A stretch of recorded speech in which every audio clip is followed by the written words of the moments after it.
Saya tempo hari memberikan kajian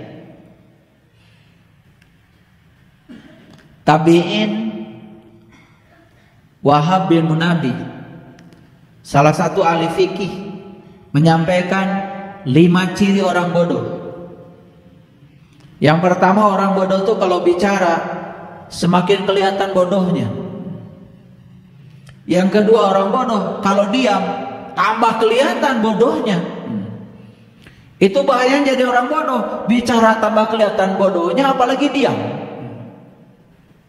Yang ketiga, orang bodoh kasih sesuatu pada dia, rusak. Kasih jabatan, rusak masyarakat. Kasih HP, rusak.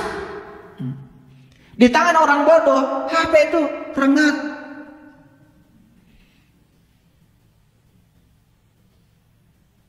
Ini saya kasih tahu nih, HP kalian yang kacanya belah-belah, itu jangan-jangan. Ya jangan-jangan karena bodoh. Saya tidak mengatakan kamu nggak sekolah. Mungkin saja HP-nya kebanyakan dipakai gosip, retak juga. Karena orang bodoh itu apa saja berita dianggap benar. Iya. Ada orang kirim WA, tanda-tanda kiamat sudah dekat. Dia juga belum baca seutuhnya udah kirim ke temannya, share lagi. Dasar orang bodoh. Amati dulu, benar nggak itu? Itu rusak.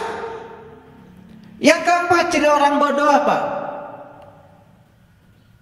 Kasih amanah dia, pasti hianat.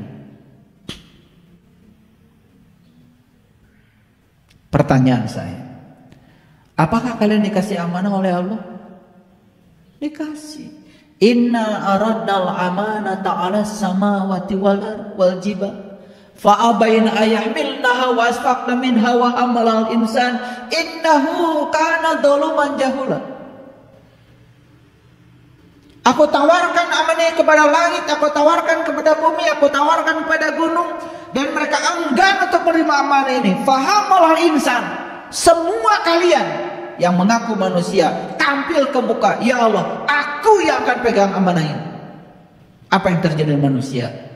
Innahu kana zaluman jahula. Mereka setiap hari menzolimi dirinya sendiri karena kebodohannya.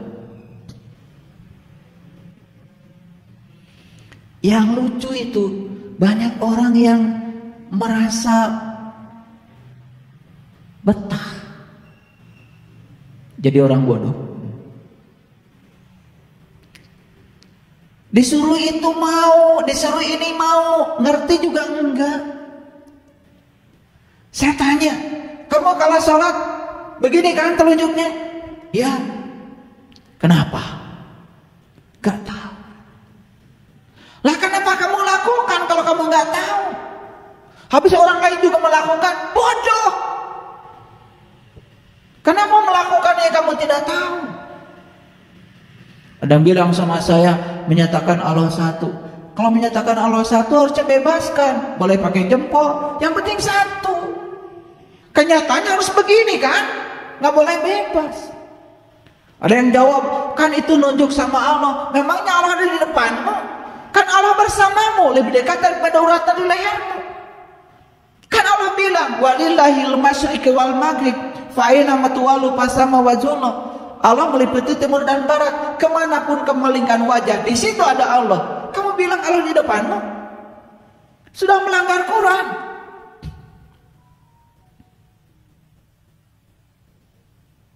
Ya.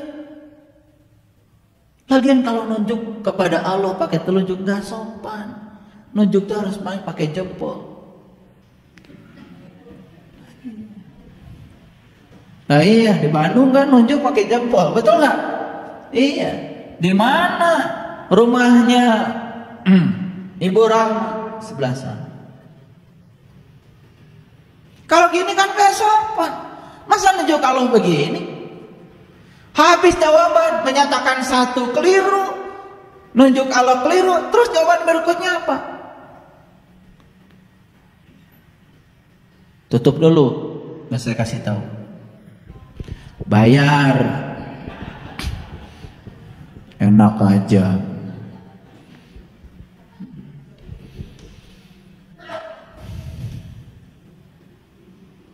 Saya lihat ya, mohon maaf, takbir aja, banyak ragamnya.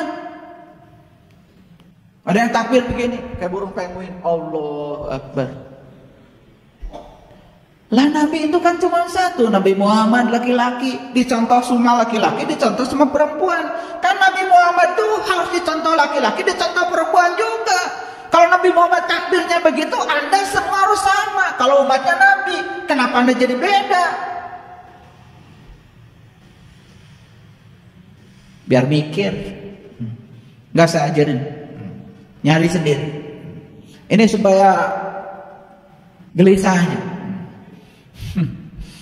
Ngaji dengan saya gelisah, habis dari sini bingung, bagus.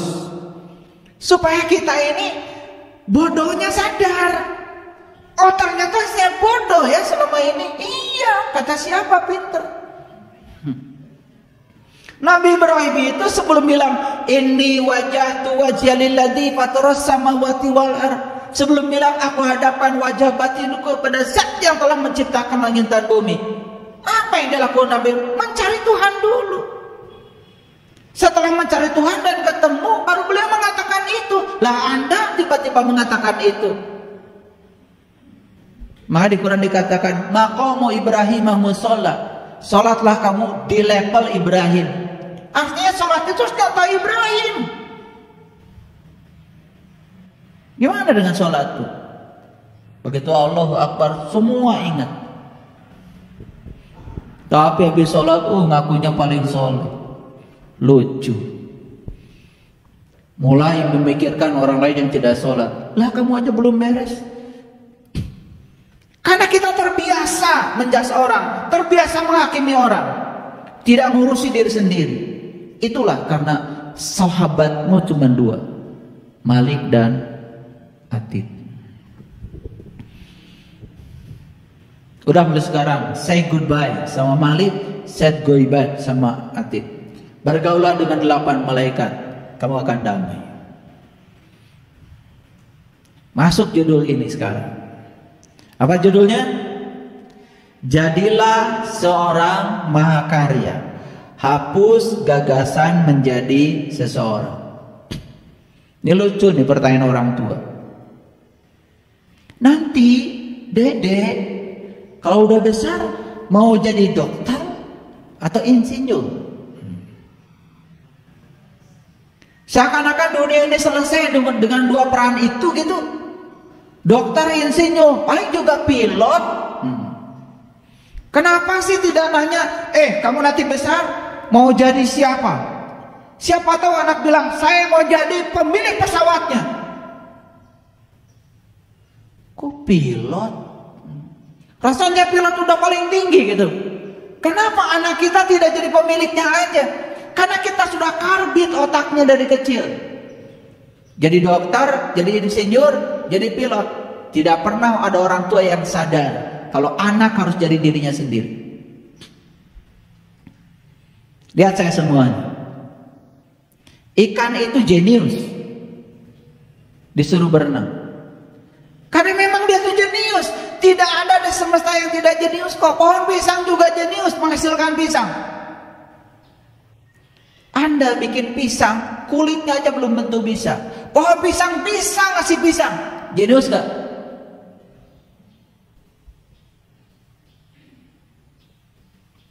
Pohon jeruk jenius. Bisa bikin jeruk kan? Kamu? Cuman makan jeruk aja. Pertanyaan saya, monyet jenius gak? Jenius. Dari kecil lahir langsung manjat.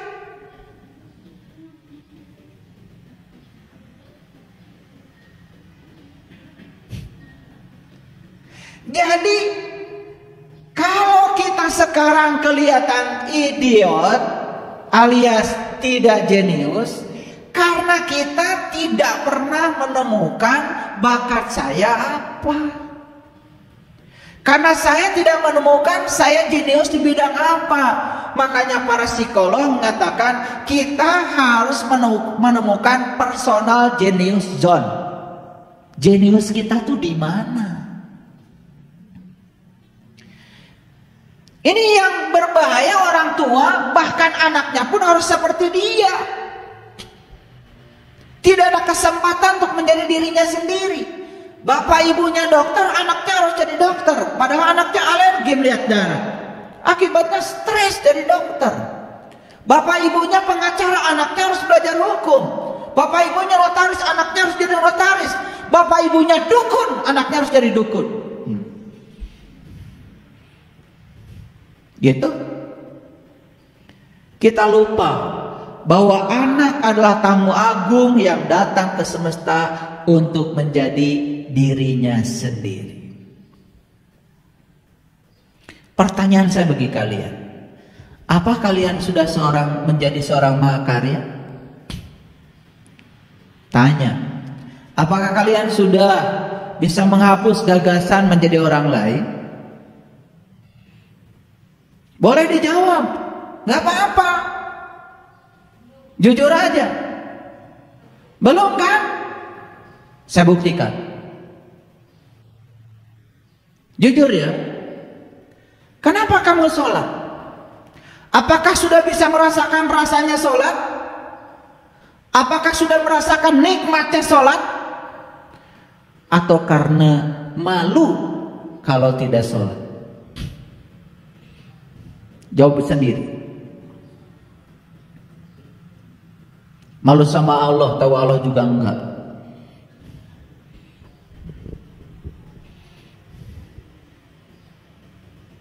Ini pertanyaan-pertanyaan yang perlu kita pertanyakan pada diri kita sendiri. Kita terus terang ya, lebih banyak menjadi orang lain. Lebih khawatir ketika orang lain membicarakan kita dan kita belum seperti yang mereka pikirkan, daripada menjadi diri sendiri. Saya kasih contoh, dari kecil saya ingin menjadi diri saya sendiri, dan saya dipaksa oleh lingkungan harus menjadi seperti lingkungan, dan saya menolak sampai sekarang. Saya tetap ingin menjadi diri saya sendiri. Saya menemukan kemerdekaan saya dalam berpikir. Saya tidak mau seperti ayah saya tidak mau seperti ibu saya, karena saya percaya setiap manusia datang ke dunia direncanakan Allah untuk tujuan Allah, bukan untuk tujuan ibu bapak saya. Saya cuma minta izin sama bapak saya, Pak, Bu, tolong saya jadikan diri saya, dan bapak ibu tidak usah turut campur pada saya. Hanya butuh doa dan arahan saja. Dan bapak saya mengatakan dia, silakan kamu mau sekolah di mana. Saya masih ingat, bapak saya pegawai perkebunan, dan saat itu bapak saya sudah memanggil guru SPMA dari Bogor, dan saya mentitipkan untuk sekolah di SPMA. Karena Pak, pikiran bapak saya nanti akan kerja di perkebunan itu di mana bapak saya bekerja. Dan saya cuma mengatakan pada bapak saya, Pak, saya mau ke SMA, saya mau sekolah ke perguruan tinggi, tolong izinkan saya menjadi diri saya. Dan bapak saya satu mengatakan, kalau itu maumu silakan. Bapak saya bilang, kamu biaya sendiri, karena bapak tidak punya biaya. Yes, no problem. Saya jalan.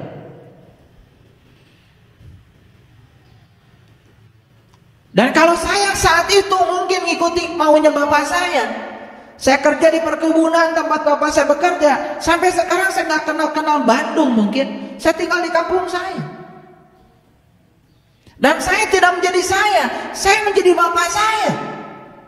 Sekarang berapa banyak orang tua yang tidak pernah sadar kalau anaknya sudah menjadi seperti bapak ibunya. Padahal anaknya mungkin saya tidak bahagia. Oke, lupakan itu. Sekarang pertanyaannya, apakah kita hari ini sudah menjadi diri kita sendiri? Kalau menjawab iya, saya akan tanya, apakah kamu sudah menemukan jenius kamu di bidang apa? Itu pertanyaan lanjutannya, sangat berbahaya. Berikutnya akan saya tanya lagi, apakah kamu senang dengan apa yang kamu lakukan? Apakah yang kamu lakukan membuat kamu berkembang di bidang itu? Apakah kamu sudah menemukan berkah di bidang yang kamu tekuni? Maaf ya, maaf. Kok saya cari duit susah ya? Kerja ini salah, kerja itu salah, dimodali bangkrut. Lalu kamu mengatakan, kok saya tidak berbakat di bidang ini? Memang kamu idiot di bidang itu, karena kamu direncanakan bukan untuk itu. Kamu belum menemukan bakatmu di mana. Saya bilang ke mahasiswa saya, kamu kalau tidak senang fisika, keluar dari jurusan fisika saat ini juga. Kalau kamu senang masak, masak, buka catering. Kamu akan bahagia dan berkembang di sana. Percaya sama saya. Kalau kamu senang jalan-jalan, sudah bikin travel. Kamu usaha travel, jalan-jalan dapat duit. Kenapa mesti harus jadi ahli fisika? Makanya mahasiswa saya tanya, kau bahagia nggak dikasih PR sama saya? Stres pak, keluar. Kamu tidak bahagia dikasih tugas. Kalau dikasih tugas fisika 100 soal bilang sama saya, Pak kurang. Nah itu baru keren. Saya kasih lagi 200. Maaf ya Bapak Ibu, sekarang dunia pendidikan sudah memasuki fase baru, namanya Merdeka Belajar.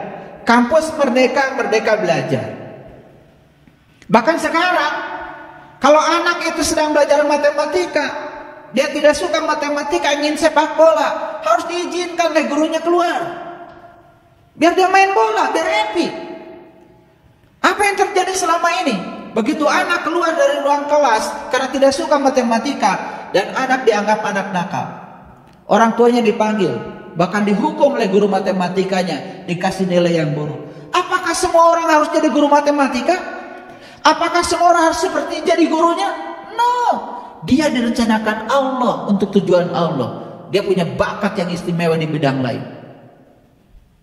Saya masih ingat dulu saya pernah mengajar di SMA.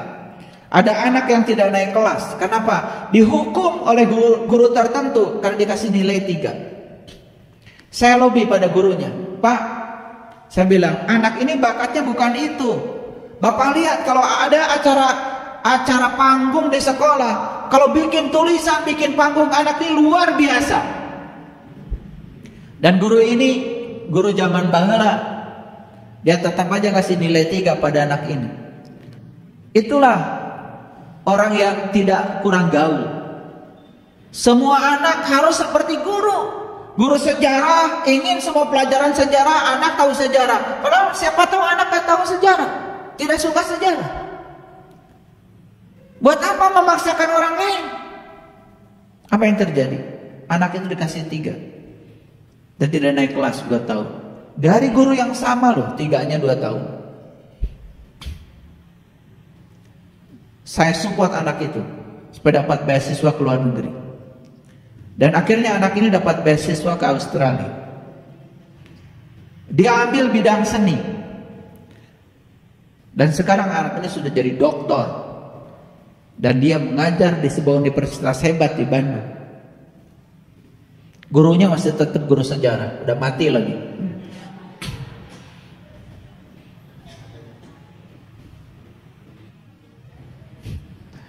Maaf ya. Karena kita tidak sadar, bahkan kita sering intervensi. Ya, ini orang tua sering intervensi 3 besar. 1, pendidikan. Yang kedua apa? 2, pekerjaan. Yang ketiga, jodoh. Itu kesalahan besar orang tua. 1, intervensi pendidikan. Dan anak tidak pernah diberi kebebasan untuk memilih pendidikan apa, jurusan apa. Dan orang tua ikut campur di situ. Yang kedua, orang tua menentukan pekerjaan. Orang tua bekerja di departemen ini, anaknya pun harus ngekor di departemen itu, padahal dia tidak suka.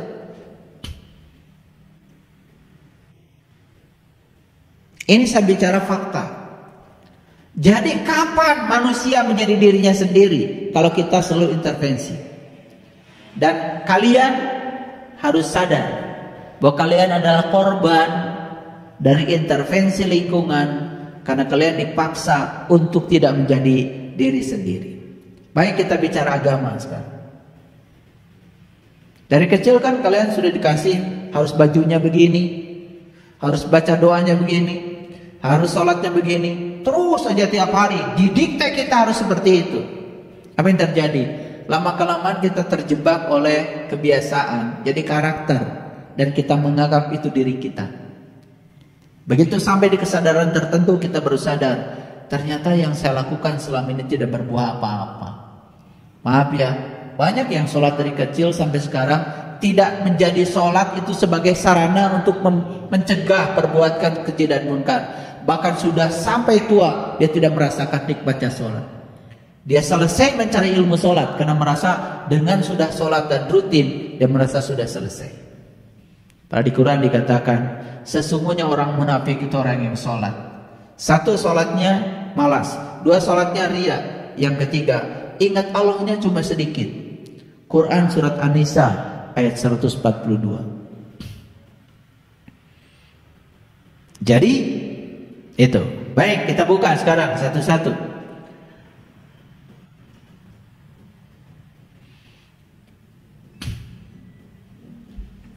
Dan orang-orang yang apabila mengerjakan perbuatan keji,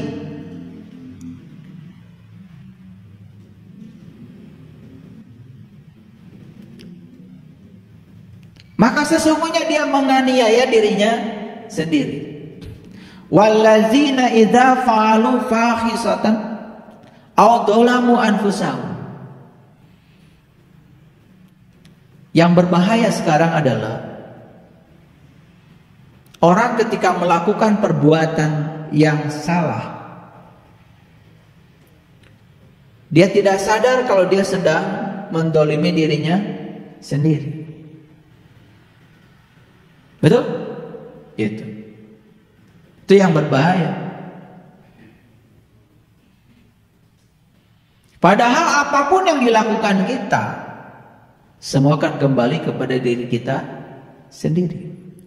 Dan apapun yang dilakukan kita, semua kan tanggung jawab kita. Bapak Ibu, para sahabatku, ada nggak keinginan dalam diri kita untuk merdeka pikiran kita? Ada? Ada? Tapi berat kan? Kenapa? Karena lingkungan tidak mendukung. Betul nggak? Karena ada anak mengambil pilihan keyakinan yang berbeda dengan orang tuanya, bisa jadi kan diusir dari rumah. Betul nggak? Bahkan putus hubungan, tidak dapat waris, macam-macam. Itu kejadian itu dianggap biasa dan lumrah. Padahal sebetulnya anak sedang dalam proses pencarian jati diri, ingin menjadi dirinya sendiri. Karena kalau dia tidak mencoba, dia juga tidak akan tahu. Masih ingat gak waktu kecil? Kita pegang-pegang stop kontak. Orang tua bilang apa? Awas, awas, awas, awas. Setrum. Anak itu gak tahu setrum. Tapi begitu ada kata setrum masuk di otaknya, malah dia jadi penasaran, ingin mencoba. Betul gak? Ya kalau saya sih selama tidak terlalu berbahaya, nggak apa-apa. Ngerenyet sedikit ke setrum biar tahu setrum itu apa. Bahkan ketika anak pakai kaos kaki terbalik, kemudian diambil kaos kakinya, ini kamu dari dulu nggak tahu pakai kaos kaki, biar sama ibu dipakaikan. Akibatnya sampai gede anak tidak pernah punya pengalaman pakai kaos kaki terbalik. Padahal biarkan dia merasakan dalam hidup pakai kaos kaki terbalik sekali aja dan jatuh. Dan biarkan dia pakai sendal terbalik dan jatuh. Biarkan. Dia nanti discovery learning akan menemukan ternyata terbalik itu jatuh dan dia tidak akan terbalik lagi. Kita telah merampas hak dia untuk tahu dan mengalami. Ini sebetulnya ceramah lebih cocok buat orang tua yang suka dalam bahasa Inggrisnya itu merekedawang. Ada kan? Iya. Anak itu harus menjadi seperti orang tuanya. Lucu sekali. Ya. Itu sebabnya para sahabat, di dalam Quran surat Ar-Ra'd ayat 11 Allah mengatakan begini, lahu muaqibatun min baini yadai wa min khalfihi yahfadunahu min amrillah. Bagi manusia ada, maaf ya, kalau lihat terjemahan aslinya, bagi manusia ada malaikat-malaikat yang selalu mengikutinya bergiliran katanya, dari muka dan dari belakangnya.